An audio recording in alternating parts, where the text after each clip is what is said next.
Hello guys, welcome to cricket தகவல்கள். IPL வந்து தீவிரமாக போயிட்டுருக்கு. ஷெடியூல் வந்து விட்டுட்டாங்க. ஸோ யார் யார் எங்கெங்கே மோத போகிறாங்க, எவ்வளோ மேட்ச் மோத போகிறாங்க, யார் யார்கிட்ட எத்தனை டைம் மோத போகிறாங்க அப்படின்றது கிளியரான ஷெடியூல் வந்துருச்சு.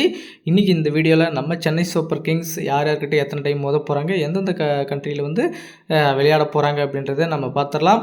ஸோ ஃபஸ்ட் மேட்ச் பார்த்திங்கன்னா சென்னை சூப்பர் கிங்ஸுக்கு மார்ச் 23 சண்டே வந்து நம்ம சென்னை சிதம்பரம் ஸ்டேடியமில் வந்து ஸ்டார்ட் ஆக போகுது மேட்ச்சு.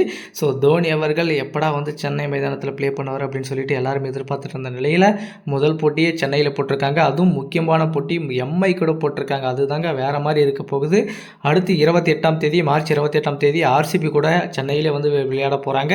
ஸோ ஆர்சிபியும் மும்பையும் எப்பயுமே வந்து இந்த மேட்சை பார்க்கணுன்னாவே அவ்வளோ ஒரு இன்ட்ரெஸ்ட்டாக இருக்கும். ரெண்டு போட்டியுமே அடுத்தடுத்து வந்து நம்ம சென்னையில் ப்ளே பண்ணுறதுனால கண்டிப்பாக வேறு மாதிரி இருக்க போகுது. அடுத்து மூன்றாவது போட்டி பார்த்தீங்கன்னா மார்ச் 30 குவைத்தில் வந்து ராஜஸ்தான் ராயல்ஸ் கிட்ட வந்து மோத போகிறாங்க.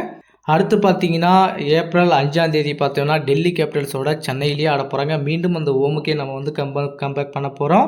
அடுத்து பார்த்தீங்கன்னா ஏப்ரல் 8 பஞ்சாப் கிங்ஸ் கூட நம்ம நியூ சண்டிகரில் வந்து ப்ளே பண்ண போகிறோம். இதுதான் வந்து நியூ கிரிக்கெட் கிரவுண்டு அப்படின்ற மாதிரி சொல்லியிருக்காங்க. ஒரு சில கிரவுண்டு வந்து சேஞ்ச் பண்ணியிருக்காங்க ஹோம் டீமுக்கு. ஸோ அடுத்து பார்த்தீங்கன்னா ஃப்ரைடே, ஸோ ஏப்ரல் 11 கேகேரோட வந்து சென்னையில் வந்து ப்ளே பண்ண போகிறாங்க. ஸோ ஆக மொத்தத்தில் பார்த்தீங்கன்னா ஒரு கட்டத்தில் சென்னையிலே பாதி மேட்ச் வந்து ஏப்ரல் 11 வந்துடுது. ஏகப்பட்ட டீம் வந்து ஹோம் கேம்ஸ் வந்து என்ஜாய் பண்ணி ப்ளே பண்ண போகிறாங்க. அடுத்து ஏப்ரல் 14 பார்த்தீங்கன்னா எல்எஸ்ஜி கூட லக்னோவில் வந்து ப்ளே பண்ண போகிறாங்க சென்னை சூப்பர் கிங்ஸ். அடுத்தபடியாக பார்த்தீங்கன்னா மும்பை கிட்ட மீண்டும் வந்து ப்ளே பண்ண போகிறாங்க. அதுவும் மும்பையில் ப்ளே பண்ண போகிறாங்க April 20 so Chennai super Kings பொறுத்த வரைக்கும் சென்னை எந்த இடத்துல போய் ப்ளே பண்ணாலுமே சரி, அவங்களுக்கு இருக்கக்கூடிய ரசிகர்கள் வந்து எல்லா இடத்துக்குமே வந்து வெறி கொண்டு போகிறாங்க. அதுதான் வந்து எல்லாமே வந்து தெரிஞ்சிருக்கும்.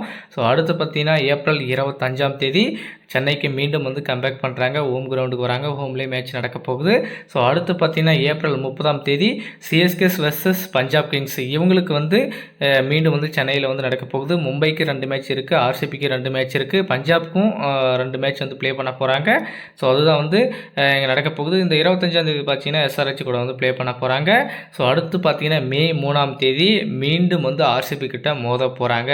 அதுவும் பெங்களூரில் வந்து ப்ளே பண்ண போகிறாங்க. ஸோ அங்கே வந்து ஃபஸ்ட்டு மேட்ச் வந்து சென்னையில் ஆட போகிறாங்க. ரெண்டாவது மேட்ச் பார்த்தீங்கன்னா ஆர்சிபியுடைய ஹோம் கிரவுண்டில் வந்து ப்ளே பண்ண போகிறாங்க. அடுத்து பார்த்தீங்கன்னா மே 7 ஈடன் கார்டனில் வந்து ப்ளே பண்ண போகிறாங்க கொல்கத்தாவில் கேகேஆர் வர்சஸ் சிஎஸ்கே. இந்த மேட்ச் வந்து ரொம்பவே அல்டிமேட்டாக இருக்க போகுது. ஈடன் கார்டை பொறுத்த வரைக்கும் ரொம்ப பெரிய கிரவுண்டால் கிடையாது, சிம்பிளான கிரவுண்டு தான். ஸோ சென்னை சூப்பர் கிங்ஸ் கண்டிப்பாக மீண்டும் இன்னொரு டைம் அந்த இடத்துல சம்பவம் செய்ய போகுது.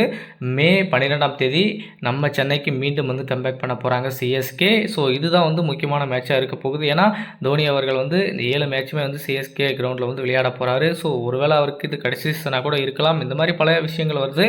ஸோ அடுத்து பார்த்தீங்கன்னா மே 18 குஜராத்துக்கும் சென்னை சூப்பர் கிங்ஸும் அகமதாபாத்தில் வந்து ப்ளே பண்ண போகிறாங்க. இதுதாங்க கடைசி லீக் மேட்ச்சு. ஸோ அதுக்கு முன்னாடியே எல்லாமே வந்து தெரிஞ்சிடும், யார் உள்ளே போகிறாங்க, எவ்வளோ வின் பண்ணியிருக்காங்க அப்படின்றது தெரிஞ்சிடுது. சென்னை சூப்பர் கிங்ஸை பொறுத்த வரைக்கும் 7 ஹோம் கேமில் கண்டிப்பாக அவங்களுக்கு முக்கியமான கேமாக இருக்க போகுது. அடுத்து 7 அவே கேமுக்கும் முக்கியமான கேமாக இருக்க போகுது. மும்பை கிட்ட 2 மேட்ச் ஆட போகிறாங்க, பஞ்சாப் கிட்ட 2 மேட்ச் ஆட போகிறாங்க, ஆர்சிபி கிட்ட 2 மேட்ச் ஆட போகிறாங்க, ஸோ ராஜஸ்தான் ராயல்ஸ் கிட்ட 2 மேட்ச் ஆட போகிறாங்க. ஸோ இந்த மாதிரி முக்கியமான டீம் கிட்டலாம் 2 மேட்ச் வந்து ப்ளே பண்ண போகிறாங்க. ஸோ என்ன நடக்க போகுது அப்படின்றத பார்க்கலாம். இந்த ஷெடியூல் குறித்து உங்களுடைய கருத்துக்கள் என்றதை மறக்காம கமெண்ட்டில் சொல்லுங்கள்.